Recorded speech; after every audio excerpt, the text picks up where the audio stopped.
MS યુનિવર્સિટીમાં વિવાદોથી ઘેરાયેલા VC doctor વિજય શ્રીવાસ્તવે આખરે રાજીનામું આપી દેતા આજે ટેકનોલોજી ફેકલ્ટીના ડીન ધનેશ પટેલને હવાલાના વીસી તરીકે મૂકવામાં આવ્યા છે. ત્યારે આજે તેઓએ વિધિવત હવાલો સંભાળ્યો હતો. એમએસ યુનિવર્સિટીમાં 3 વર્ષ રહેલા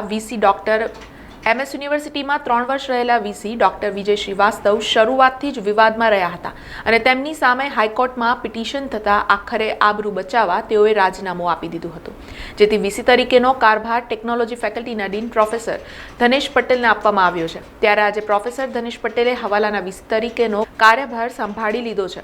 સિનિયોરિટીના આધારે ધનેશ પટેલને મોટી જવાબદારી આપવામાં આવી છે અને જ્યાં સુધી રાજ્ય સરકાર દ્વારા નવા વાઇસ ચાન્સેલરની નિમણૂક નહીં કરવામાં આવે ત્યાં સુધી તેઓ ઇન્ચાર્જ વીસી તરીકે પદભાર સંભાળશે.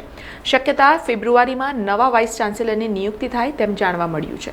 ગઈકાલે જ મને પત્ર મળ્યો અને સૌપ્રથમ તો માન્ય સરકારશ્રીનો હું આભાર વ્યક્ત કરવા માગું છું કે જેથી મને ઇન્ચાર્જ વાઇસ ચાન્સેલર તરીકેનો કાર્યભાર સંભાળવા માટે મંજૂરી આપી.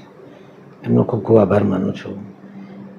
હવે પછી જે ચાર્જમાં રહીને જે મારે કામ કરવાનું છે એ બધાના હિતમાં લઈને હું કામ યુનિવર્સિટી વધે એ રીતે આગળ વધારીશું, જ્યાં સુધી મને સમય મળે ત્યાં સુધી. ચોક્કસપણે સાહેબ, જ્યાં સુધી મને સમય મળ્યો છે ત્યાં સુધી છોકરાના હિતમાં કે શિક્ષણ કે બિન શૈક્ષણિક કર્મચારીઓના હિતમાં રહીને જેટલું મારાથી સારું થશે એટલો પ્રયત્ન પૂરેપૂરો કરીશું. સમાચારોના સતત અપડેટ માટે TNN ન્યૂઝને YouTube પર સબસ્ક્રાઇબ કરી બેલ આઇકોન પ્રેસ કરો અને અમારી સાથે જોડાયેલા રહો Facebook, Instagram અને Twitter ઉપર.